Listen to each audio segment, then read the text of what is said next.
Hi, and welcome to Dave's Think Tank. Last year I watched a number of movies, and every time I walked out of the theater, I felt inspired to do a movie review. Unfortunately, this never fit in with my schedule. So what I'd like to do now is go through a few of these films with a brief review and analysis of each. Okay, first off, Independence Day. This film didn't completely suck. Next, Batman v Superman. This film also did not completely suck. Suicide Squad didn't completely suck.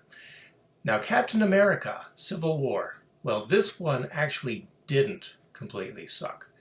And finally, Ghostbusters 2016 didn't completely suck. I'm not sure if you may have noticed, but there's a definite trend in the big budget films in recent years. It's almost as if the people in charge decided it didn't matter what they put on the screen, that this film was such an obvious billion-dollar idea that they may as well just pick up their paycheck and go home. It would be nice if somewhere in the process of throwing hundreds of millions of dollars around on these films, someone might have thought to spend $100 or so hiring a writer. Now look at Batman v Superman. They had enough going on in this film to make 6 movies. It's almost as if they were in such a hurry to catch up to Marvel, they just filmed them all, shuffled them together, and cut out just enough material to make sure that none of the many plot lines made any sense whatsoever. And if that wasn't confusing enough, someone made a deliberate decision to make half the movie out of flashbacks and dream sequences. Or flashbacks within dream sequences, and also dream sequences within flashbacks. They even had the Flash in a flash forward during a flashback in a dream sequence. And then they wonder why their film didn't make $1 billion. Here's another suggestion. Stop showing us the Batman origin story. Nobody wants to see it. Nobody cares about Batman's origin story. You're so insistent on showing us Batman's origin story that you had it in a flashback, then in a dream sequence, and then a flashback to the original flashback, and all this so that you could set up Ben Affleck to say the worst, most horrifyingly ridiculous line of 2016. Why did you say that name? Oh, God. And what was going through your minds when you made Suicide Squad? The story itself makes almost no sense. People are worried that superpowered villains might try to take over the world, so they get a bunch of supposedly superpowered villains together to fight them. So who did they find? Well, first we have a guy whose superpower is tying knots. Then we get another guy who can throw a boomerang. Then there's a girl with a magic sword, which she never uses. There's another girl who knows how to hit people with a baseball bat. There's a guy who can shoot a gun, and another guy whose superpower is living in the sewer with a bad skin condition. This group is so pathetically outmatched by any supervillain that they could possibly send up against them that the studio finally decided to match them up against the putties from Power Rangers.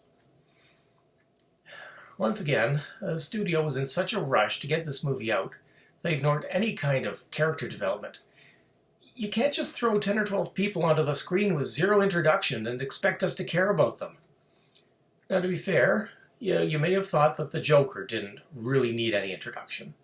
And Harley Quinn had plenty of backstory thrown around throughout the movie, as flashbacks and dream sequences, of course.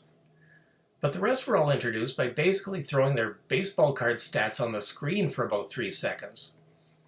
What a wasted opportunity. You could have strung these films out over a couple of years, giving each character their own film, where we see what they can do, maybe find some reason to like or care about them, and then see them all captured and locked up one by one in Arkham Asylum. Maybe the lesser characters could have been given a 1-hour special as part of a Netflix series. Then when you put them all together, we would have some reason to care if they lived or died. And why on God's green earth would you not give the Joker and Harley Quinn their own movie? Some sort of Batman / Bonnie and Clyde 50 Shades of Purple gangster rom-com film. Imagine every woman in North America actually wanting to drag their boyfriend to a Batman movie. Why didn't you do this? Do you enjoy failure? And now, Ghostbusters. Did anyone on this film ever even watch the original movie?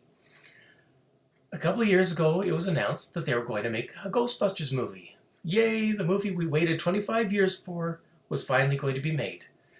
Except then we were told none of the original characters would be in the film. Then we were told the original director was being shut out of the project. Then we're told that the movie is going to be used to make a feminist statement by casting it with all women. I remember thinking at the time, in spite of all this, that somehow this actually could work. A Ghostbusters movie with a Buffy the Vampire Slayer feel to it could be a really great film.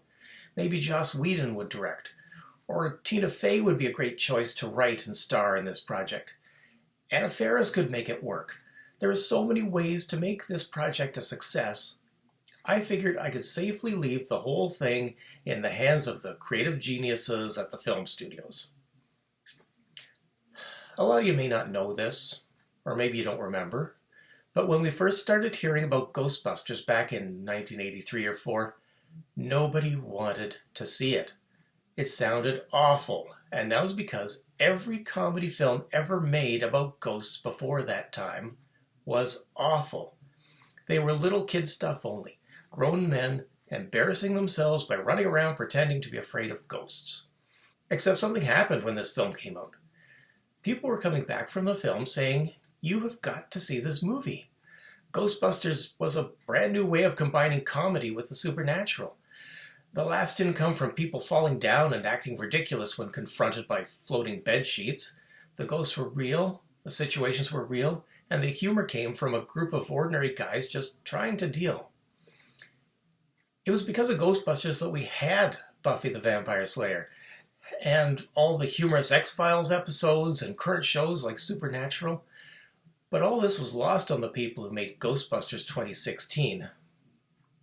You didn't remake Ghostbusters. You remade The Ghost and Mr. Chicken. Just Google that. So what's really going on here? The same thing that's going wrong in finance, at the oil companies, the pharmaceutical industry, in politics, in a word, money. Too much money at the top, too little at the bottom, is attracting all the wrong kinds of people. Good, honest, capable, creative people don't stand a chance against the stampede of greed. The top ranks of every industry are now filled by posers who look good and talk a good game, but couldn't make the right decision if their lives depended on it. And wouldn't even bother if only your life depended on it. I could do an entire think tank on this topic, but unfortunately, we're out of time for today. If you disagree with my assessment on any of these films, which I guess would mean you think they really do completely suck, then let me know in the comments below. And if you're a poser in the film industry or anywhere else, contact us here at Dave's Think Tank for some ideas on how to actually do your job right.